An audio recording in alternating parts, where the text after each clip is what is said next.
O apóstolo Paulo está dizendo a Timóteo, nesta hora tão séria da sua vida, que a salvação é devida exclusivamente à graça de Deus e não aos méritos humanos. Sabe o que é que isso me faz aprender? Ou me faz viver? Eu acho que há algumas lições aqui para aqueles que já receberam de Deus salvação. Sabe o que é que Deus espera de você? Humildade. Porque esta salvação que você está vivendo não vem de você.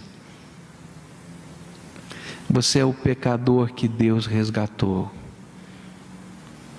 Então não deve haver no seu coração o orgulho de si mesmo, mas sem prazer no amor de Deus. Sabe o que deve haver no seu coração?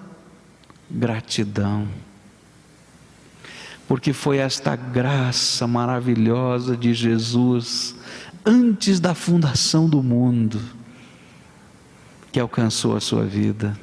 E então aqueles que são salvos por Jesus, selados pelo Espírito Santo, podem entender o que eu estou dizendo, porque essa é uma hora em que a gente sente prazer de dizer: obrigado, Senhor Jesus, porque o teu amor me alcançou, e o Senhor já pensou na minha vida, e o Senhor já projetou todas as coisas antes que o mundo existisse. Obrigado pelo teu carinho para comigo. Sabe o que é que deve existir dentro do seu coração? Paz e segurança da salvação. Sabe por quê? Porque quem garante a nossa salvação não sou eu. Quem garante a salvação é aquele que antes da fundação do mundo nos amou e que antes da fundação do mundo projetou os meios para que nós pudéssemos ser salvos.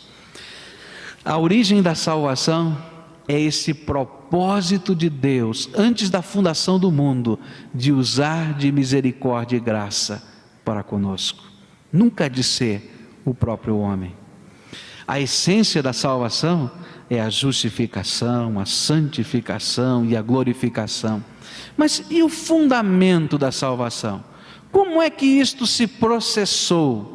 Como é que isso se tornou claro para os homens? É isso então que o apóstolo Paulo vai começar a nos ensinar. Ele vai nos dizer que esta salvação projetada por Deus antes que o mundo existisse, esse processo de Deus justificar o homem, santificar o homem e um dia glorificar o homem, tinha que ser revelado e tinha que ser de alguma maneira fundamentado na história e de maneira concreta, para que as pessoas pudessem se apropriar dele. E é isto então que o apóstolo Paulo vai falar no versículo 10. E agora se manifestou pelo aparecimento de nosso Salvador Cristo Jesus, o qual destruiu a morte e trouxe à luz a vida e a imortalidade pelo Evangelho. Agora, no tempo em que nós vivemos, Deus manifestou de modo tão claro, tão notório, a nossa salvação. E essa nossa salvação tem um firme fundamento na obra que Jesus realizou na história. Antes da fundação do mundo, Deus projetou. Antes da fundação do mundo, Deus planejou. Antes da fundação do mundo, Deus nos amou. Mas tinha que haver um tempo na história em que esta salvação se realizasse. E foi em Cristo Jesus que esta salvação se fundamentou dentro da história. E o que Paulo está nos ensinando? Que Cristo realizou esta salvação ao aparecer e manifestou a eterna determinação da graça de Deus. E como é que ele fez isso? Duas coisas fez Jesus, segundo esse texto, e que nós precisamos entender. Quando Cristo se manifestou entre os homens, morreu aqui entre nós, ressuscitou, ele fez duas coisas, diz o versículo 10, ele destruiu a morte e trouxe à luz a vida e a imortalidade pelo Evangelho. Como é que foi que Jesus fez isso? Como é que ele destruiu a morte. Os irmãos lembram qual era a condenação do homem por causa do pecado? Lembram de Romanos 6, versículo 23? Vamos recitar de novo? Porque mas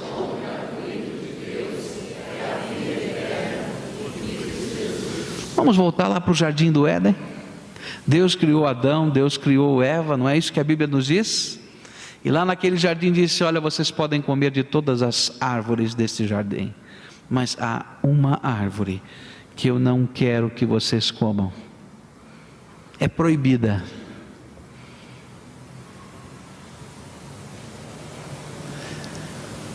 E eles viveram no jardim e comeram de todas as outras árvores. Mas um dia, diz a Bíblia no capítulo 3 de Gênesis, que a serpente, mais sagaz de todos os animais selváticos, se aproximou da mulher e perguntou: por que você não pode comer desta árvore? Ah, Deus disse que no dia em que eu comer desta árvore, certamente vou morrer. E aí então veio a primeira tentação, sutil. Como é sutil ainda a tentação do diabo? Que é nada, você vai morrer coisa nenhuma. O que Deus não quer é que você seja tão sábio e tão inteligente quanto Ele. Pode comer.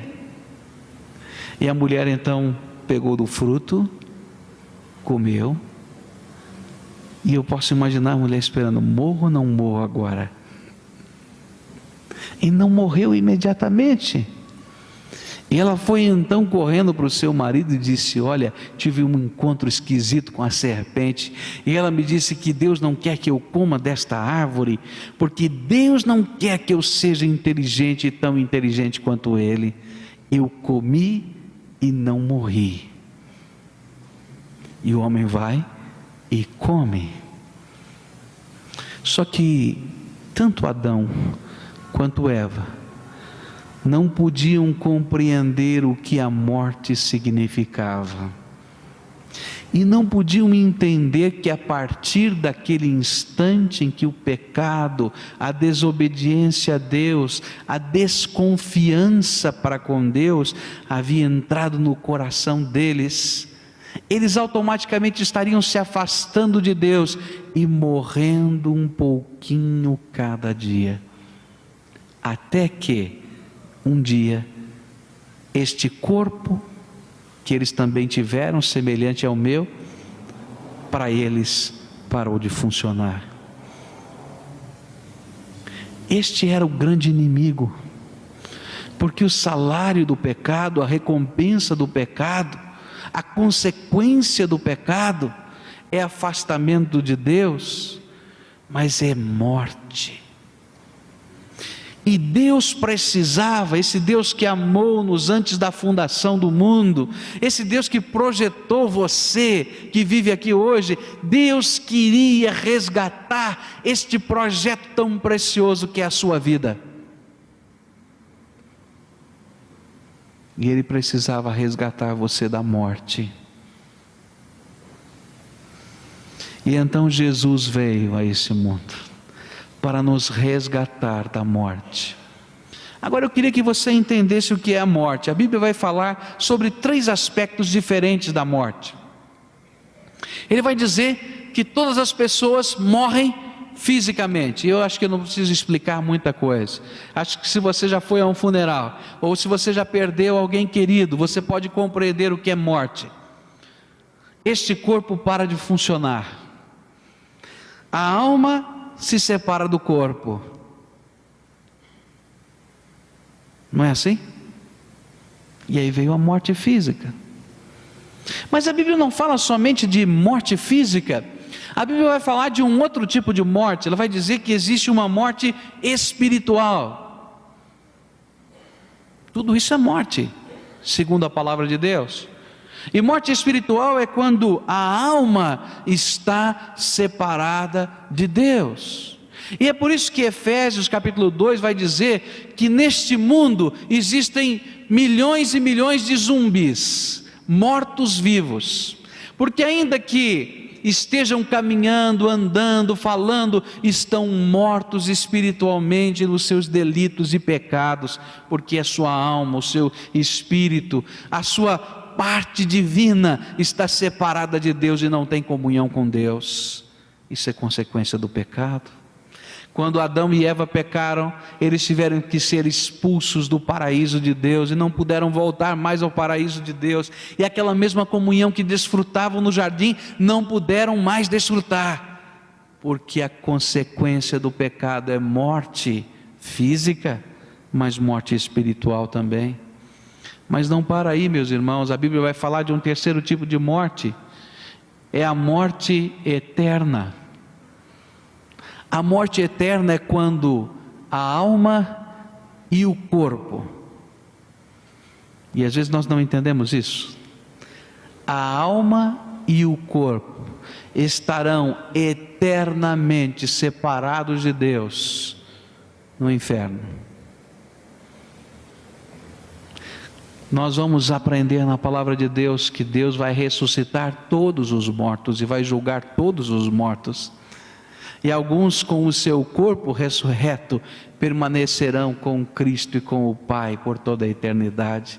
Mas alguns com o seu corpo que não se corrompe, que não morre mais, estarão eternamente no lago de fogo e enxofre, que a Bíblia vai dizer assim que é a segunda morte, ou o sofrer eternamente.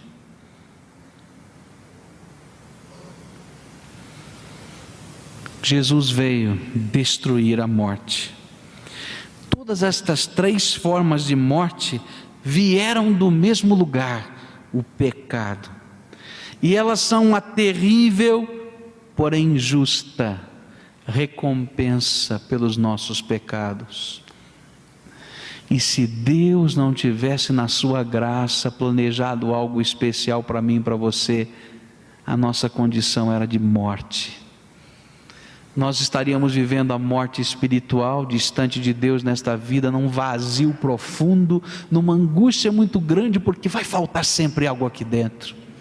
Viveríamos a morte física, porque todos nós vamos morrer um dia, sem esperança.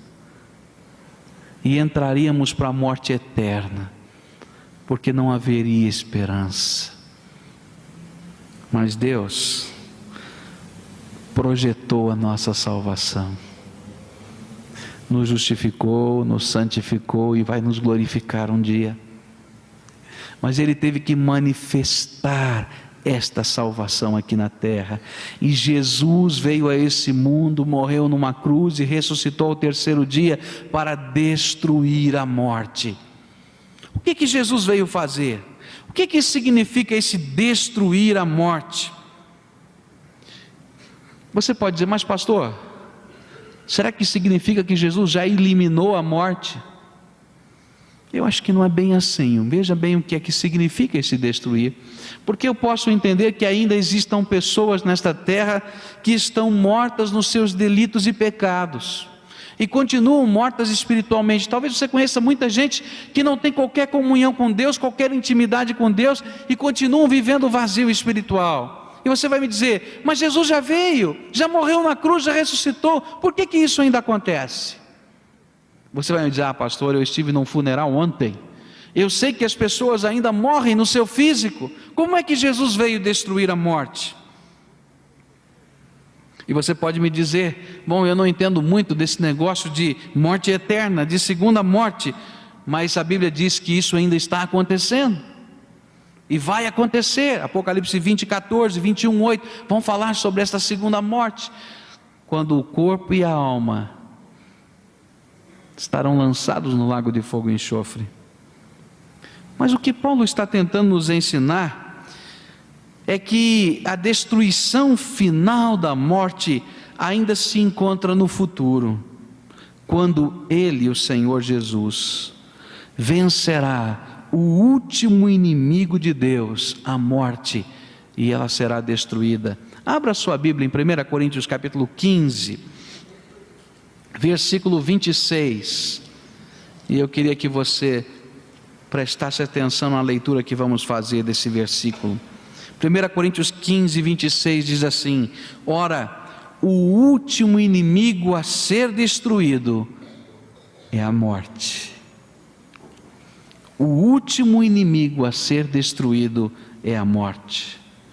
A Bíblia nos ensina que depois da volta de Cristo, depois da ressurreição dos que morreram em Jesus, nós vamos poder gritar com toda a força do nosso coração o que o apóstolo Paulo gritou em 1 Coríntios 15, versículo 54.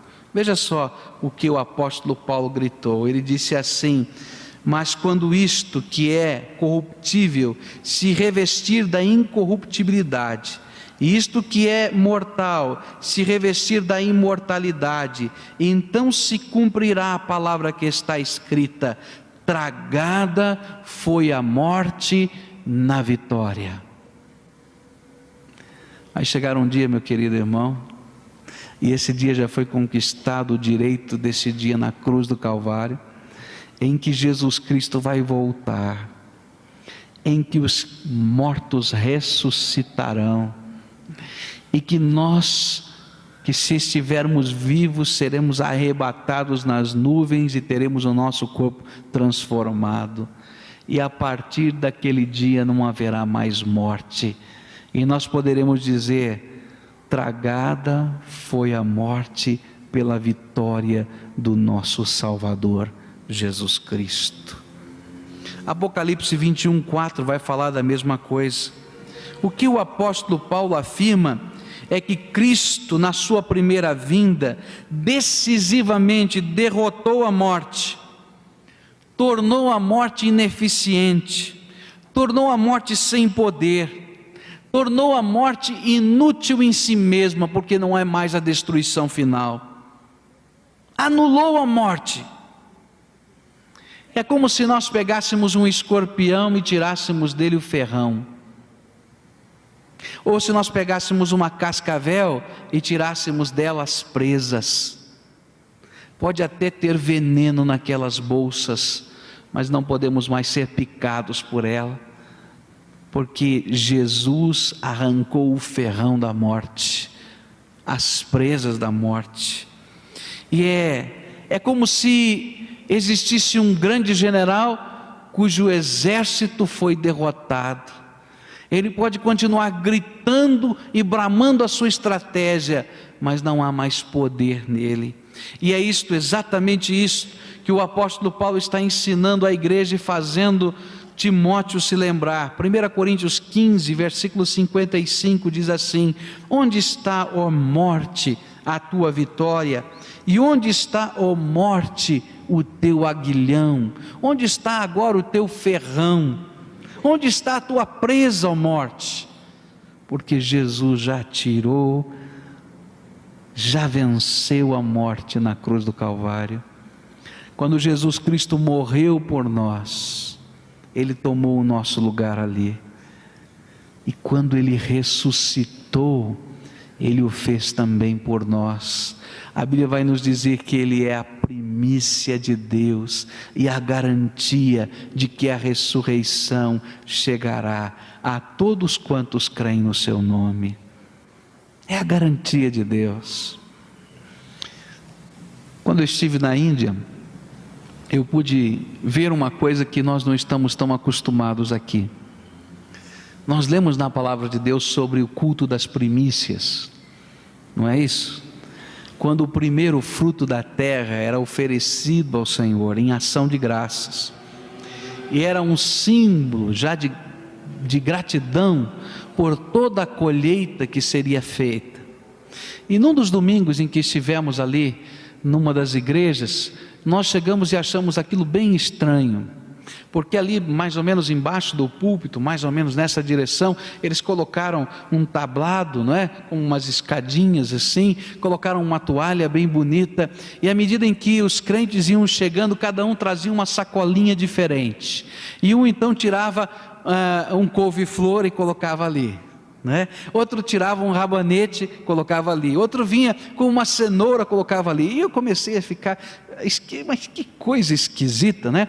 O povo ia chegando na igreja e ia trazendo aquelas coisas, né, que eram colhidas. A gente podia ver que era bem fresquinho e colocava, e eu não estava entendendo nada o que estava acontecendo. Até que o dirigente anunciou qual era o dia, que aquele dia era o dia em que a igreja comemorava em ação de graças as primícias da colheita.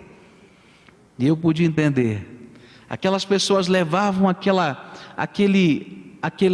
que tinham colhido, que era o primeiro fruto que brotava na terra, e consagravam ao Senhor em ação de graças, porque aquilo era o símbolo de toda a colheita que viria.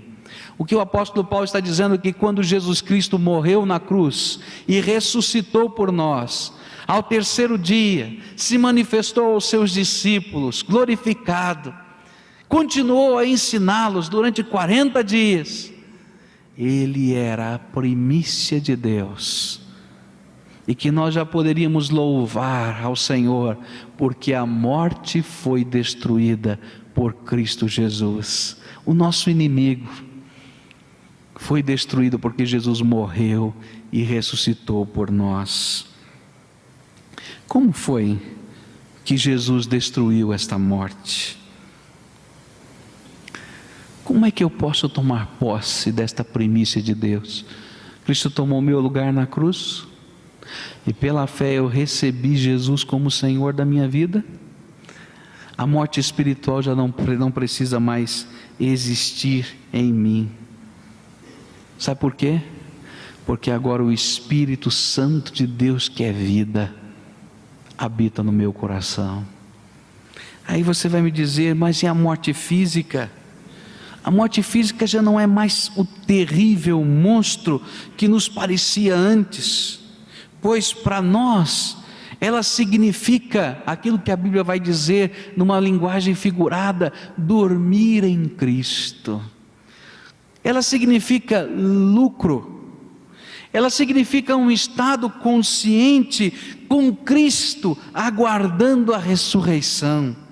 E tantos são os textos na palavra de Deus: 1 Tessalonicenses 4, 14 e 15, Filipenses 1, 21, 22, 23, 1 Coríntios 3, 22, 23, tantos são os textos da palavra de Deus que vão nos dizer que para o crente a morte não é mais um pesadelo, porque ele sabe que Cristo venceu a morte, e sabe que quando os seus olhos forem fechados aqui na terra, ele pode estar nos braços do seu Senhor, aguardando o dia da sua volta, quando o novo corpo lhe será dado na ressurreição. Mas ele não está nem na sepultura, nem está num limbo terrível, ele já está nos braços do Senhor, daquele que venceu a morte. É a nossa alegria, é a nossa certeza, e é por isso que o apóstolo Paulo podia dizer que a morte para ele era lucro. Que Jesus nos afirmou é que ainda que o crente morra fisicamente, isto não será eterno, porque ele vai participar da ressurreição prometida e vai desfrutar dela. O que Paulo está tentando nos ensinar é que a morte jamais nos separará do amor de Deus. Nada pode nos separar mais dele, porque nós somos resgatados por Jesus Cristo. Então, nós podemos ter uma outra visão da vida e uma outra visão da morte. Agora eu queria que você imaginasse em que momento o apóstolo Paulo estava ensinando estas coisas. Não lembra em que momento foi? O apóstolo Paulo estava preso, aguardando a sua morte. E apesar de ser tão dura a presença da morte diante dos seus olhos, ele podia gritar para Timóteo: Timóteo, Cristo destruiu a morte. Sabe o que é isso, meus irmãos? Isso é o olho da fé. Meus irmãos, às vezes nós passamos por lutas, por tribulações, por angústias, por enfermidades. Às vezes vemos pessoas queridas nossas partindo daqui. Choramos. Choramos a perda, não é verdade? Choramos a separação.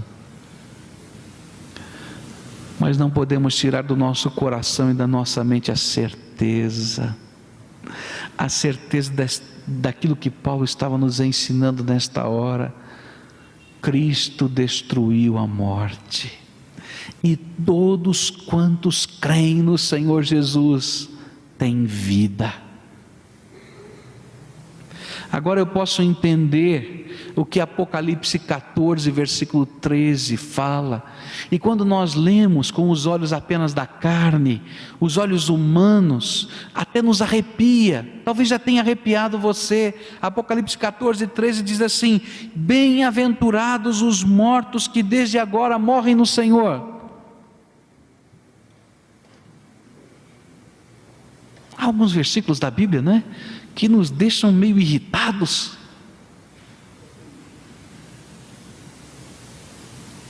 Mas quando eu consigo olhar com o olhar da fé, eu posso dizer: oh, glória seja dada a Jesus, porque os filhos amados dele já desfrutam das suas promessas, quando fecham os seus olhos.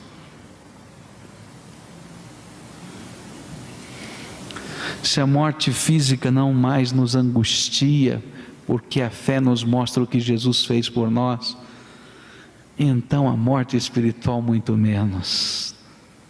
Sabe por quê? Porque nós podemos ter uma nova vida em Jesus Cristo. É isso que a palavra de Deus vai nos dizer, que quando Cristo destruiu a morte, Ele trouxe à luz, versículo 10, o quê? A vida e a imortalidade. Quando nós recebemos Jesus como Senhor e Salvador, nós aprendemos pela palavra de Deus que nós nascemos de novo, não é assim? Um novo nascimento. Sabe por quê? Porque Deus coloca em nós vida espiritual. Estamos caminhando na carne, sabendo que essa carne vai morrer. Nossa alma estava vazia e angustiada, mas quando invocamos o nome do Senhor Jesus para ser o Salvador da nossa vida, naquele mesmo instante, pela sua graça, Ele coloca do seu Espírito Santo dentro de nós, e Ele nos dá vida, vida abundante, diz o Evangelho de João. É Cristo em nós. E antes nós estávamos mortos nos nossos delitos e pecados, mas Cristo nos vivificou, diz a palavra de Deus, dando-nos vida. E então a morte espiritual não pode mais nos atingir aqui nesta terra, porque agora nós somos guiados e dirigidos pelo Espírito Santo de Deus. Temos vida.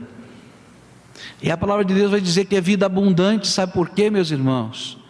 Porque antes nós só podíamos enxergar este mundo com os olhos desta carne que está morrendo. Nós só podíamos sonhar a nossa vida com as limitações deste tempo tão pequenino que caminhamos nesta terra. Nós só podíamos projetar todas as coisas que nos cercam na força, na pujança da nossa saúde, na nossa disposição, que vai se desvanecendo no tempo. Mas agora nós temos vida abundante em Jesus, porque pela fé o Espírito Santo de Deus vem sobre nós, e agora nós não dependemos apenas de nós mesmos, mas nós dependemos todos os dias da graça de Deus, e dia a dia somos renovados. Às vezes estamos abatidos, meus irmãos, estamos caindo, estamos com os nossos olhos pesados, estamos enfraquecidos, mas nunca estamos sozinhos nem derrotados. 2 Coríntios vai nos dizer isso. Olha, quantas vezes eu sofri açoites, quantas vezes eu passei por tantas lutas, mas nunca fiquei lá no chão. É isso que Paulo quer dizer, porque o Senhor Jesus me levantou. Podia me sentir oprimido e angustiado, mas nunca derrotado, porque é o Senhor Jesus que é a minha vitória. O apóstolo Paulo estava dizendo: estou aqui na cadeia, Timóteo, e sei que vou morrer. Eu sei que vou morrer, mas eu tenho certeza no meu coração de algumas coisas. E o versículo 12 é nos dito agora para que nós possamos compreender. E diz assim: por esta razão, por causa da glória desse evangelho, sofro também estas coisas, mas não me envergonho, porque eu sei em quem tenho crido, e estou certo de que Ele é poderoso para guardar o meu tesouro até o dia final, até aquele dia. Meus irmãos, Jesus Cristo venceu a morte, e nós temos um tesouro de Deus, ou guardado com Deus, um tesouro que ninguém pode roubar de nós. Jesus, ensinando os seus discípulos aqui na terra, diz assim: olha, ajunteis para vós tesouros nos céus, não é assim? Onde a traça e a ferrugem não podem corroer nem destruir. Sabe o que o apóstolo Paulo estava tentando nos dizer aqui? É que o tesouro de Deus que Ele guarda para nós é maior do que as nossas lágrimas, é maior do que a dor que sentimos no coração, é maior do que as algemas que Paulo estava carregando, é maior do que ter no coração a visão da espada que iria cair sobre a sua cabeça, é maior do que qualquer coisa que aconteça nesse mundo, porque este é o único tesouro eterno.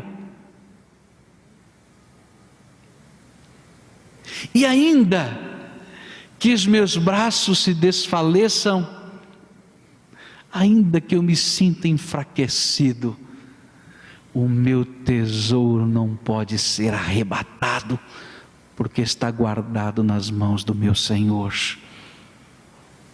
para mim. Jesus trouxe à luz a vida e a imortalidade. Foi por meio da morte e ressurreição de Cristo que nós podemos ter a vitória sobre a morte, que nós podemos ter a vitória nesta vida, vivendo a nova vida. Foi por meio de Cristo Jesus que podemos ter a eternidade com Ele. É isso que o Senhor quer nos ensinar. Só há um problema. É que às vezes nós não enxergamos o tesouro de Deus.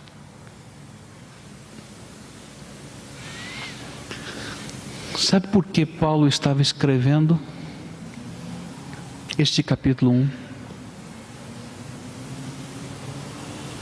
Porque existiam pessoas que não podiam enxergar o tesouro de Deus. Versículo 15, 16, 17, 18, vão nos mostrar isso. Ele vai dizer assim: bem sabes isto, que me abandonaram todos os que estão na Ásia, entre ele Fígelo e Hermógenes. Há pessoas que não enxergam o tesouro de Deus, e na hora que vem as lutas, na hora que vem as provações, na hora da angústia, na hora da dúvida, na hora da cadeia, e não pense você que o cristão não passa por lutas. Se alguém pregou isso para você, é mentiroso. Nós esquecemos o tesouro de Deus.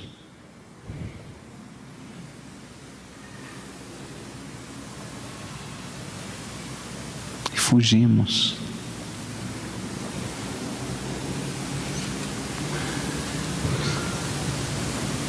E quantos são aqueles que têm fugido? E quantos são aqueles que têm permitido que a sua fé seja enfraquecida? E quantos são aqueles que têm perdido o vigor espiritual? no meio das batalhas desta vida. Eu queria que você lembrasse agora que o Espírito Santo de Deus ajudasse você a ouvir aqui dentro de você, e que o Espírito Santo de Deus pudesse nessa hora abrir os seus olhos, para que você pudesse enxergar aqui dentro da sua mente o velho apóstolo, algemado, esperando a sua condenação, e dizendo para Timóteo: Timóteo, guarda o bom depósito com o auxílio do Espírito Santo que habita em nós. Versículo 14.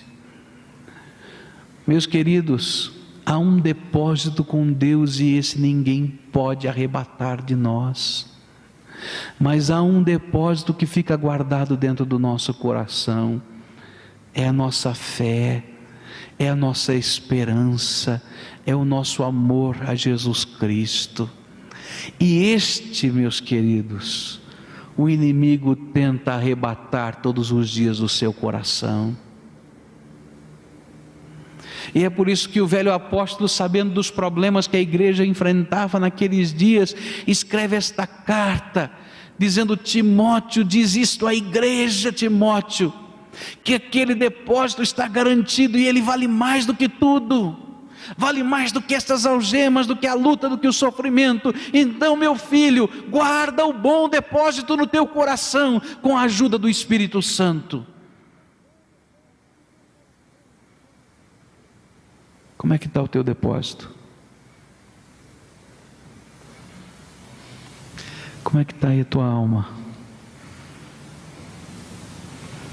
Alguns estão indo embora. E quantos são aqueles que conhecem a graça de Deus e vão embora?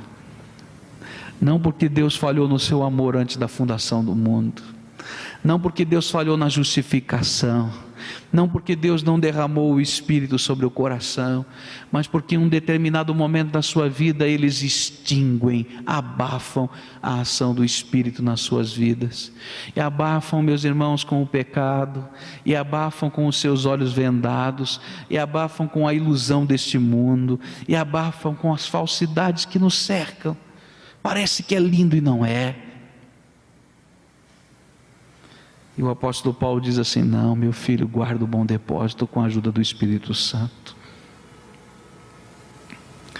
Mas o versículo 16 vai nos mostrar o outro lado.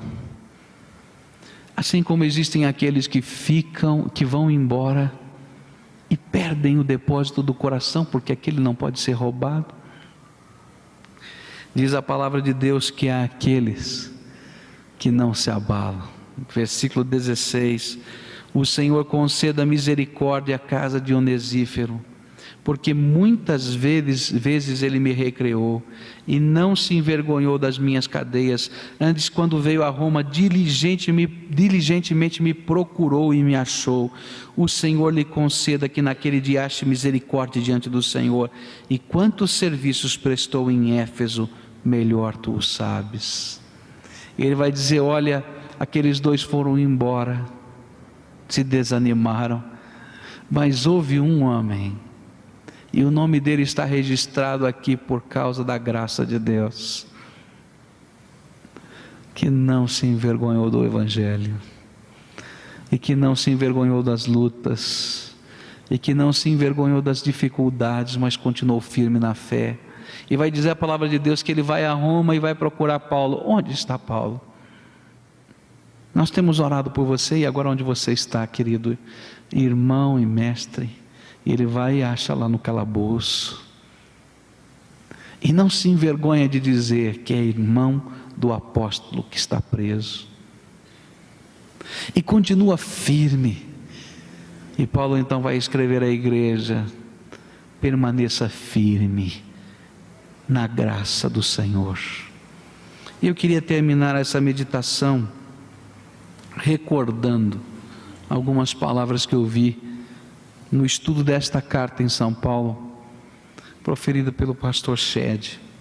Ele disse assim: há coisas que os crentes precisam largar.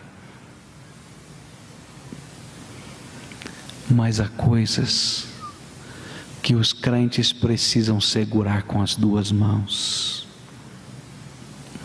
E a mensagem desse texto nos fala de coisas tão preciosas que Deus já fez por nós. Mas ela nos lembra que há coisas que precisamos largar. Se queremos segurar o tesouro de Deus no nosso coração, teremos que colocar fora outras coisas. Não cabe tudo. Você já arrumou um armário que tem mais coisas do que cabe nele? Já arrumou? Eu geralmente brigo para arrumar a minha estante de livros. A gente vai comprando mais livros, e chega a hora de arrumar, não é? E a gente então vai dizer, bom, e agora? Onde é que eu vou botar esse livro? E aí a gente tem que fazer uma dura decisão. Que livros ficam na estante? E que livros têm que sair da estante? E como eu gosto de livros, eu posso dizer para você que essa é uma decisão difícil. Tão difícil. Quais eu vou tirar daqui? Quais eu vou pôr aqui?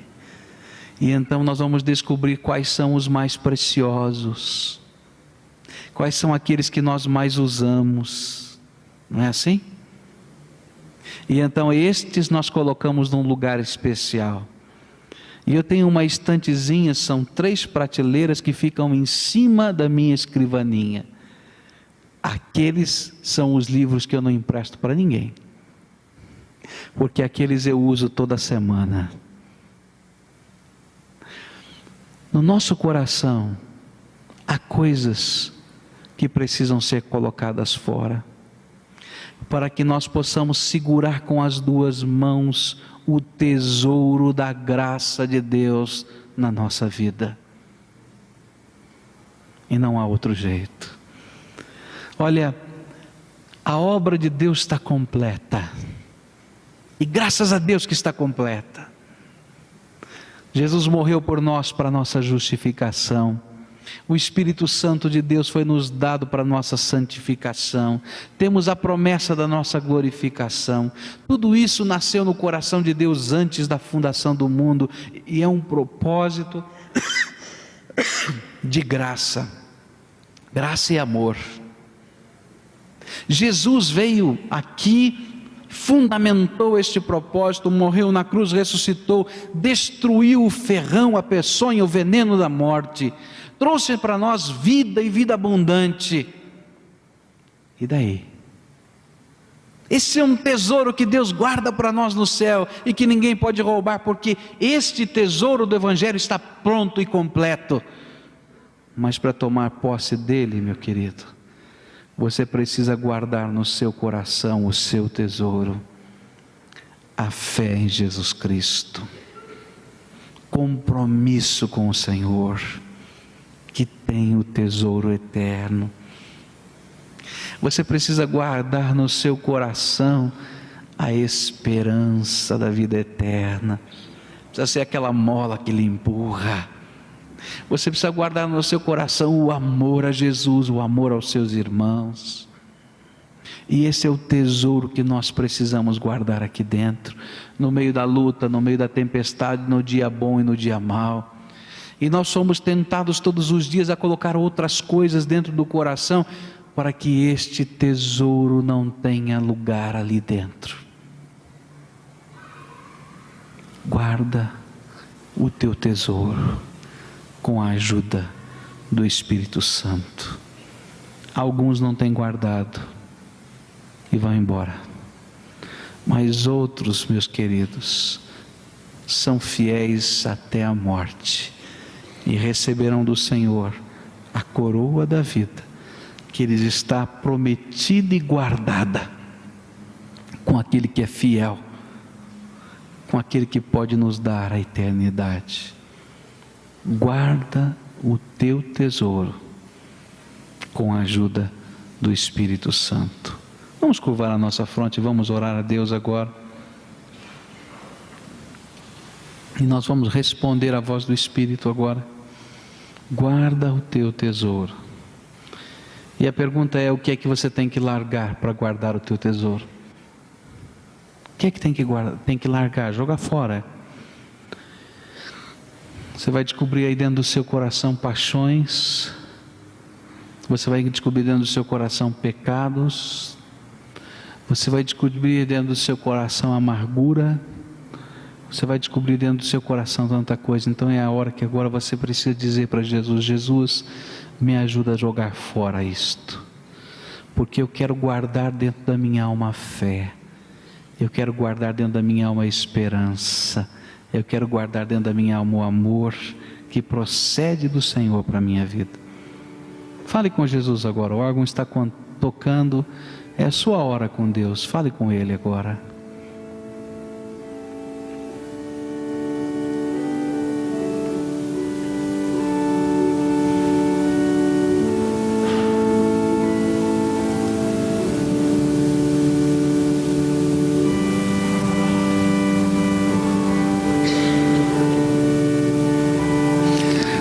Aqui hoje que quer colocar o medo da morte nas mãos de Jesus e dizer: Senhor, eu quero que tu me dês vida eterna. Alguém quer colocar diante do Senhor Jesus hoje a sua vida aqui na terra vazia, dizer: Senhor Jesus, eu preciso da vida abundante que só o Senhor pode me dar. Alguém queira colocar nas mãos do Senhor Jesus o desespero no meio das lutas e circunstâncias e dizer: Senhor, eu quero guardar o meu tesouro, mas o meu coração está em luta. Tenha misericórdia de mim, Senhor. Alguém queira colocar a decepção nas mãos do Senhor Jesus e dizer: Senhor, tenho ficado decepcionado comigo mesmo, com as pessoas, com o mundo, com a vida, mas eu quero guardar o meu tesouro da fé, da esperança, do amor, mas está havendo uma batalha tão grande. Guarda o teu tesouro com a ajuda do Espírito Santo. Nós vamos fazer agora, pedir a Deus que com o seu Espírito Santo ajude você a guardar o tesouro da graça de Deus sobre o seu coração. Há alguém que hoje quer receber Jesus Cristo como Senhor e Salvador da sua vida. Dizer: olha, Jesus, eu preciso tanto de tudo isso que eu ouvi e nem sei como pode ser isso na minha vida, mas eu quero invocar o Senhor sobre o meu coração. Entra, Senhor Jesus, toma conta. Alguém? Se houver, eu quero convidar você hoje a orar junto comigo, a estar aqui na presença de Deus, e nós vamos nos apresentar diante de Jesus e vamos orar, porque toda a obra da salvação, da transformação, da santificação provém da graça de Jesus. Nenhum homem pode fazer sozinho. Nós precisamos da ajuda do Espírito Santo. Se Deus está falando com você, levante-se agora do seu lugar, venha até aqui à frente, diga: igreja, ore por mim. O Senhor Jesus está falando comigo, eu não sei como caminhar daqui para frente, mas eu estou sentindo a voz do Espírito dentro de mim, e eu quero responder e pedir: Senhor, me ajuda a guardar o meu tesouro com a tua ajuda. Há alguém a quem o Espírito Santo está falando? Vem agora, pode levantar-se do seu lugar, onde você estiver, aí na galeria, aqui embaixo, ou qualquer outro lugar. Diga: olha, Senhor Jesus, faz isso, continua essa obra na minha vida, manifesta o teu poder aqui comigo. Levante-se logo de onde você estiver e venha, diga: olha, Senhor Jesus, eu preciso, sou eu quem preciso. Igreja de Jesus, ore por mim, eu quero receber essa graça de Deus na minha vida. Há alguém a quem o Espírito Santo está falando? Então venha, em nome de Jesus, pode vir, graças a Deus. Há mais alguém a quem o Espírito Santo está falando? Pode vir, é Ele que faz a obra. Agora é a hora que o Espírito de Deus completa a obra nos corações. Há uma batalha espiritual tão grande, não é? Está vendo dentro de você. Então lembra o que é que você tem que largar, e lembra o que é que você tem que segurar com as suas duas mãos. Então vem agora em nome de Jesus. O Espírito de Deus está falando com você, vem agora em nome do Senhor Jesus. Não deixa nada te segurar, pode vir, vem agora em nome do Senhor Jesus, e coloca a tua vida agora no altar de Deus. Nós vamos cantar a primeira estrofe do hino 447, a igreja vai estar cantando do amor de Deus e desse tesouro que Deus promete para nós. Se você está ouvindo a voz do Espírito, não se esconda atrás do hino, venha e se apresente, diga: Senhor, está aqui a minha vida, Eu quero largar com as tuas mãos e quero segurar com as duas mãos o teu tesouro. Cante conosco, 447. Eu queria pedir que irmãos pudessem se aproximar e orar já nesse momento com esses irmãos que estão aqui à frente. Vamos orar a Deus agora. Pai querido, cada um dos teus filhinhos que aqui vieram, ouvindo a voz do teu Espírito Santo nos seus corações, se apresentaram, Senhor, até a tua presença. E eles estão dizendo com toda a sua alma, Senhor, alguns até com lágrimas: ah, Senhor, sou eu que preciso da tua graça. Ó Senhor, tu tens um tesouro para mim nos céus, guardado, que ninguém pode roubar. Mas Senhor, o tesouro do meu coração está enfraquecido, está abalado, está abatido. Ó Senhor, ajuda-me a guardar esse tesouro com o teu Espírito Santo. Ó Senhor, as minhas mãos estão frágeis, os meus joelhos estão desajuntados, mas eu preciso da tua misericórdia e da tua graça. Ó Senhor, tira de mim o medo da morte, tira de mim, Senhor, os medos que envolvem o meu coração. E nesta hora, Senhor, eu quero te pedir no nome precioso de Jesus, que o Senhor esteja derramando, Senhor, mais ainda da tua graça sobre essas vidas, e que cada servo teu que aqui está seja consolidado pelo teu Espírito Santo, que as dúvidas, que os temores, que as angústias, que os obstáculos nesta jornada de fé sejam, Senhor, vencidos, transpassados pela fé, pela esperança e pelo amor que o Senhor há de colocar, injetar nesses corações. Ó Pai, sustenta, Senhor, essas vidas e manifesta a tua graça.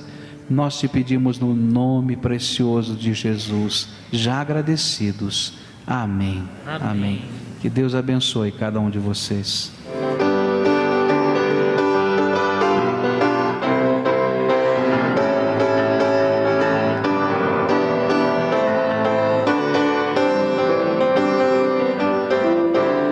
A alegria está no coração de quem já conhece Jesus. A verdadeira paz só tem aquele que já conhece Jesus. O sentimento mais precioso que vem do nosso Senhor é o amor que só tem quem já conhece a Jesus. A alegria está no coração de quem já conhece a Jesus.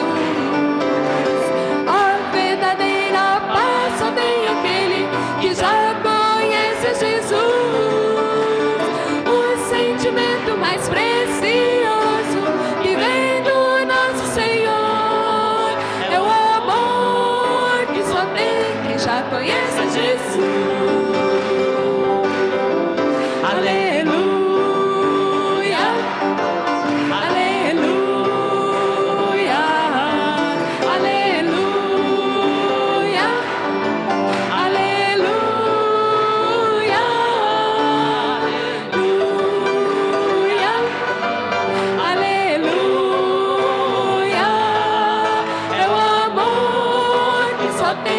Já conhece Jesus.